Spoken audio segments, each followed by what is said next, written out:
order to know where we need to go, we need to know where we've come from. It's a celebration of my culture, my heritage, and where I come from and where I'm going. Apart from anything else, it's the only history that goes back to the beginning. So if you're trying to understand the evolution of humankind, why would you start anywhere else but with African history? I believe it's a time for you to reflect on your history and where you're from. It's also a time to remember the greats who were there before you. I've got mixed feelings about it because on the one hand, I feel like it's very important to show and represent the achievement of black people, black British people, and black people in general. On the flip side to it, for me, history is history. I didn't see the need for it until I had kids, and I realized that my surroundings that informed me, they're not here anymore to inform my children. But I'm very much aware that I'm speaking through my own experience as a white woman, and I certainly feel it's very important that we listen to the experiences of people who are different from ourselves. And when I was at university doing my masters, I came across a concept called intersectionality, which was introduced by Kimberly Crenshaw in 1989. For me, it's really important that we value the differences between us, and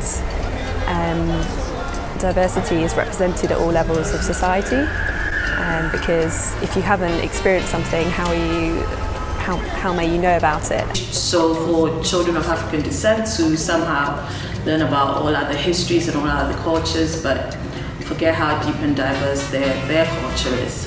And it's based on that I started my business. It's brought my kids a sense of pride, and myself too. She can proudly say, oh, my mom made African clothes and I love them and I wear them and her friends do. So yeah, this is it. This time more than ever, I think we need to know who we are. We need to have that inculcated in us in an early age. My dad is my number one inspiration in regards to black history of being black, because he came to the country, didn't finish school and education, but he doesn't have much qualifications, but he's managed to work hard. He worked 2 jobs, he owns his own house, he's got his mortgage paid off, and that just inspires me to show that you don't need to have much qualifications, but as long as you work hard, you can achieve whatever you want to achieve. And then I would also say people like Rosa Parks, Martin Luther King, and Malcolm X, and even Bob Marley, because they paved the way for us to be here, and they paved the way for future generations and young stars like ourselves to just be successful in life. Marcus Garvey, I think, is one of the guys who had the right idea, because he was a Pan-Africanist, and the reason why I picked him specifically is because he understood he was from the Caribbean, but he understood that his origins were African, and he tried to bring people from Africa, from the Caribbean, from America, and Africans wherever they existed. He tried to bring them together, and I think ultimately that's how we make progress. We need to understand that we ultimately are way more formidable. We are a force because of those differences, because of the pain of our past. Our future, our present, the so-called dysfunction that's seen in our present is a product of strength. It's a product of strength, and that strength didn't start with, say, the Race Relations Act. And that came about 400-500 years ago, when we look at the bowels of slave ships, we look at segregation, we look at indentured labor, then we look at the beauty of our culture, the music, the literature, the poetry, everything that has come out of that pain is so beautiful.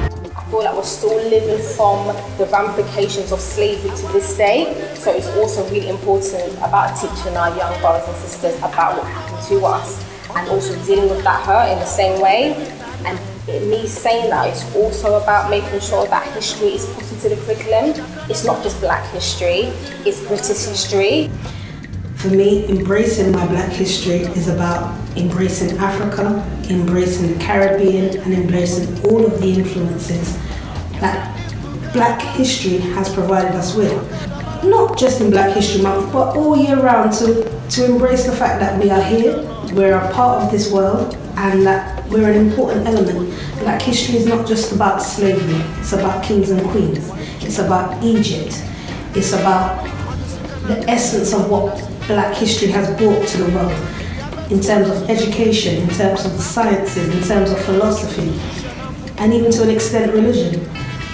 Black history is empowerment, and I believe that we need to continue to empower young Black people coming up and embracing our culture and teaching them that the past is very much prevalent in the present and their futures. It's important that we also recognise, especially young people today, that it's not just about the magnificence and the wonders of Kemet and Egypt and pharaohs and pyramids and all of that stuff, which is African history, which is great. But it's also important that they understand their immediate history, the history of their parents. For example, their parents who came over to this country from the Caribbean, from various parts of Africa, and what they were able to achieve with very little in very tough and difficult circumstances, with a lot of racism.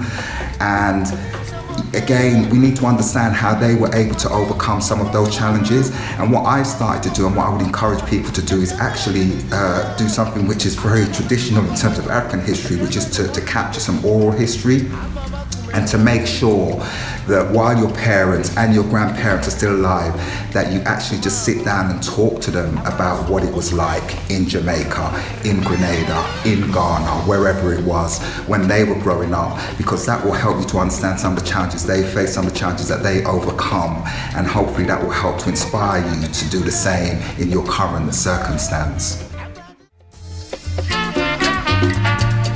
Bob, is the message of Rastafari that you should go back to Africa?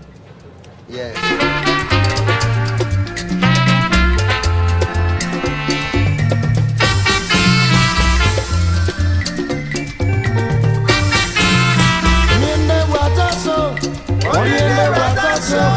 Wamiende wataso